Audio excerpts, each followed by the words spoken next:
პირობითი დეკორაცია, კონფერენცია და ლაშა ბუღაძის 8 პიესა, რომელსაც რეჟისორმა გოგა კაჩიბაიამ თავი ერთად მოუყარა.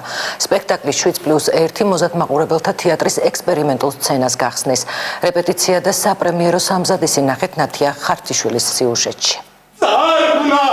არქნა დაიწყება იფხიზლე! ერთი შეხედვით უჩვეულო და აბსურდული, თუმცა ამავე დროს საკმაოდ ნაცნობი, ძალზე ბუნებრივი და სასაცილო სიუჟეტები. მოზარდ მაყურებელთა თეატრი ლაშა ბუღაძის პატარა პიესების მიხედვით ადგმული სპექტაკლის 7+1 საპრემიერო ჩვენებისთვის ემზადება.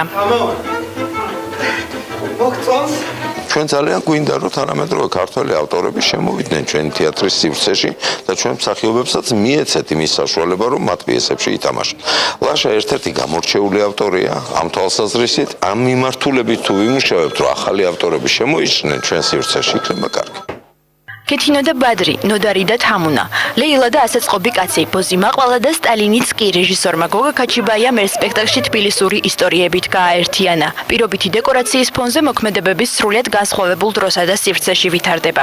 კაბალეში ერთ სივრცეში უცხო დეკორაციაში ხდება ეს უჩვეულო თან ნაცნობი სიტუაციები. ძალიან გუნდური პრინციპით მიდიოდა მუშაობა და რაც თავარია ყოველთვის რეჟისორისთვის რომ აი ყველა არის ერთ საქმეში ერთ იდეის ქვეშ გაერთიანებული. ეგენი გიშები ხომ არ არის? რა მხვდელი, ვის მხვდელი?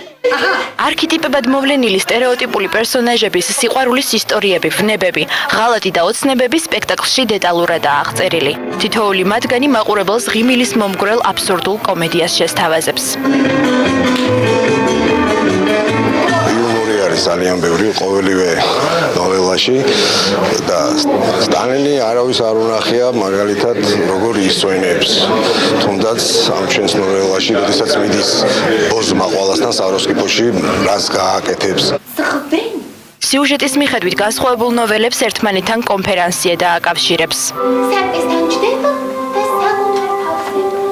მე ვარ კონფერენცია, სპექტაკლის წამყვანი, სკეჩების გადამომგმელი და რეჟისორის სათქმელს ვამბობ მე. გამოდივარ წარვადგენ სკეჩს და ცოტა ინტრიგასაც ვუტოვებ მაყურებელს თუ რა მოხდება შემდეგში. მოზარდ მაყურებელთა თეატრში ექსპერიმენტული სცენა, ექსპერიმენტული სპექტაკლის ჩვენებით 31 იანვარს გაიხსნება.